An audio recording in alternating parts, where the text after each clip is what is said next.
Today we're in West Smithfield in the City of London. It's a perfect Thursday evening with that warm sunshine, and there's lots of people around enjoying a Thursday night drink in the City of London. We'll be looking at this place's association and history with executions, so it should be quite a grisly vlog, this one. So if you fancied a good piece of medieval torture, humiliation and brutality, this was definitely the place to come. Also, this was a place that was famous for jousting, livestock grazing and the famous Bartholomew Summer Fair. I guess back in medieval times for some, a good execution was just about the best entertainment you could have. This place was known as the Elms, Smithfield. We're very close to where the River Fleet flows, nowadays underground, and the river in those days was lined with elms. We can now see the entrance to the Priory Church of St Bartholomew the Great. We've shown you footage of this church before. We did a vlog just before last Christmas where we covered Charterhouse, so I'm not going to go over it too much. We can now see the memorial plaque to Wat Tyler and the Peasants' Revolt of 1381. I'm just going to give you a few details about the Peasants' Revolt and the connections with Smithfield. I'll quote an excellent piece from Metro Girl about the Wat Tyler incident here at Smithfield. On the 15th of June, King Richard and around 200 men gathered in Smithfield outside St Bartholomew's Priory, while thousands of rebels were on the western end of Smithfields. Wat Tyler stepped forward to talk to the king, who wanted to know why the rebels hadn't left London. Tyler explained that he wanted their agreement drawn up in a charter, and he was shocked to find that the king was reneging on his previous promises. An argument broke out between Wat Tyler and some of King Richard's associates, and it ended with the Mayor of London, William Wallace, stabbing Wat Tyler to death. King Richard was able to then defeat the rebels, and Wat Tyler's head was cut off and displayed on a pike at the southern end of London Bridge.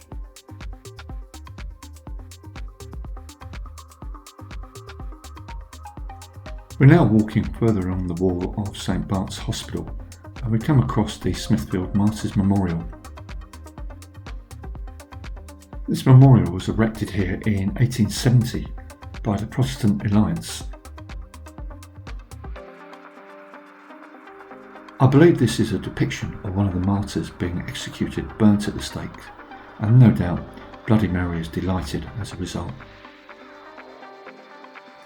It is reputed that she gained great pleasure from such events. I believe another popular form of execution at this time was not so much to burn you, but to suspend you about 15 feet above a fire so you were slowly cooked. And of course it was all okay, because you were doing the good work of God. And now we come to what is arguably the most famous, or plaque showing the most famous execution here, and that was of Sir William Wallace, Scottish patriot who fought bravely for independence. He was captured and brought to London and put to death near this spot on the 23rd of August 1305.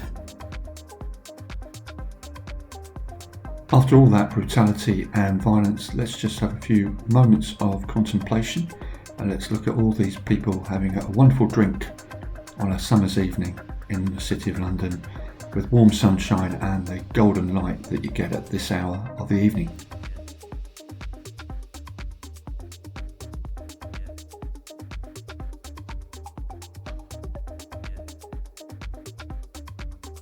We've had enough peace and contemplation.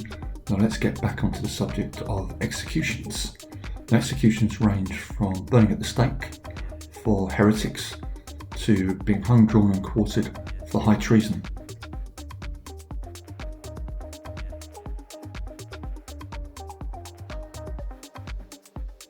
This involved being dragged by horse to the place of execution, hung until almost dead, then disemboweled while still conscious, beheaded and finally chopped into 4 pieces, and subsequently having those pieces put on display across the city.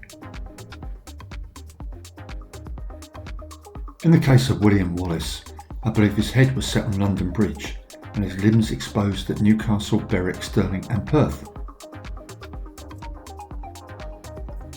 I've dropped in a couple of execution scenes from Smithfield.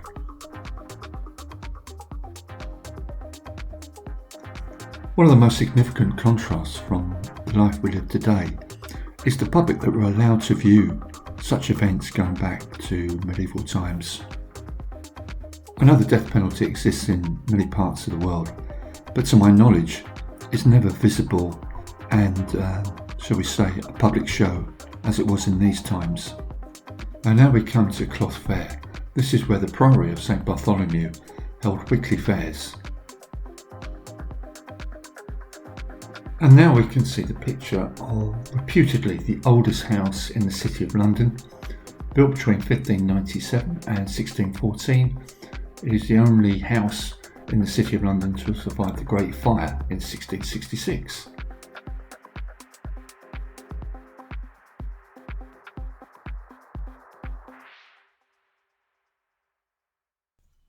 We've now made our way into Smithfield Rotunda Garden. Now, I've walked up and down West Smithfield for many years and I've hardly ever noticed this garden, but it is a sort of little patch of joy, if you like, in the City of London, as many of these small gardens are. In the Middle Ages, this area of London was known as Smithfield, a perfect area for grazing between the Thames and the Fleet. In addition to all the other events that had taken place here, in 1133 the Augustan friars initiated the famous Bartholomew Fair. Over time this became one of London's most preeminent summer fairs, opening each year on the 24th of August. It was held annually until 1855, when it was finally banned from causing public disturbances. The fair over the centuries had gained a notorious reputation as a meeting place for ne'er-do-wells, and there was often an atmosphere of drunken violence. Section encounters and prostitution were rife, and the fair itself had become no more than a drunken orgy and resembling a very drunken, rowdy pleasure garden. I dropped in a print from 1808 depicting the fair.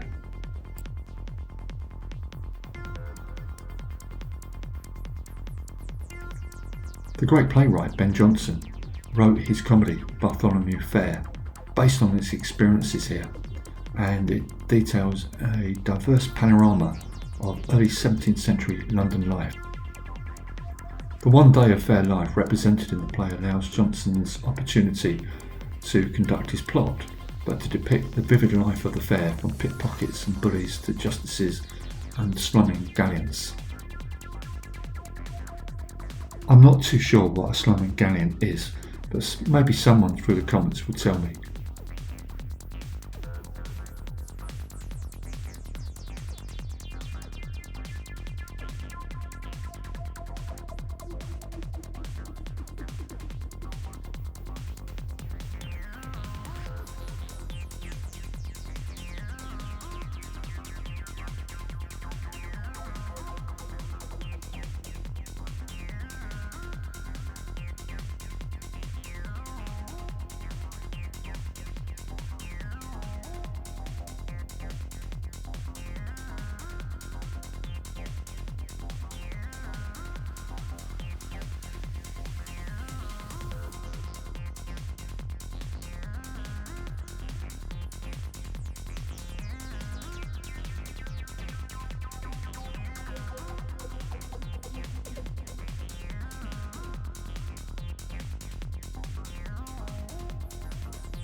This is one of my favourite views in the City of London. I can't quite tell you why, but it's just a particular favourite of mine.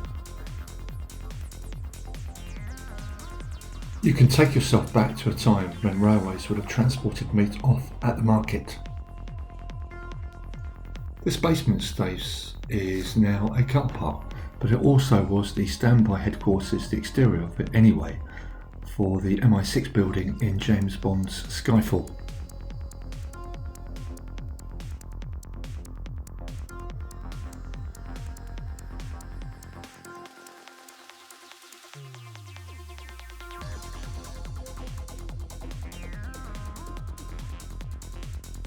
We're coming to the end of our time exploring West Smithfield, and for a few moments we're just going to do some panoramic shots of the area. I hope you can enjoy them, also with this wonderful warm light that you get at this time of day.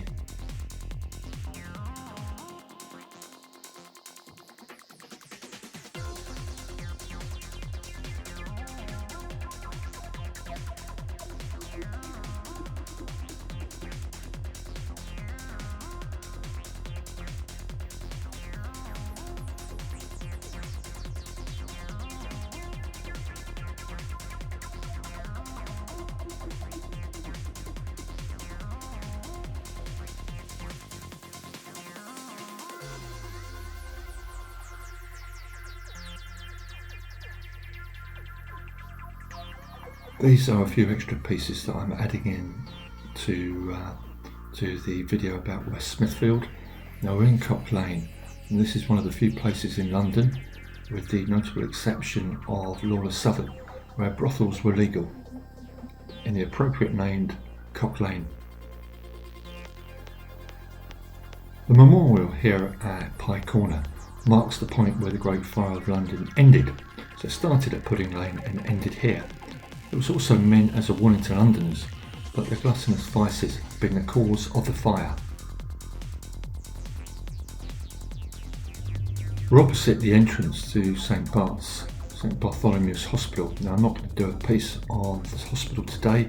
I'm sure that at some stage in the future we'll come back and cover it.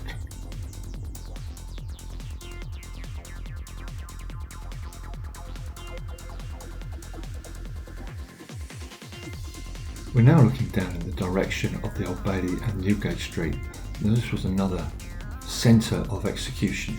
In the 16 years between 1783 and 1799, 542 men and 19 women were executed here. We're going to sign off for this video. We've got some good views to finish off. We've got one of my favourite churches, St Sepulchre without Newgate, to the right. Again, we've featured that in a previous vlog, and to the left we've got Fuller's Holborn Wider Tavern, which is a speciality pub for gin tasting, if that's your poison. So it's goodbye from the Angling Flaneurs.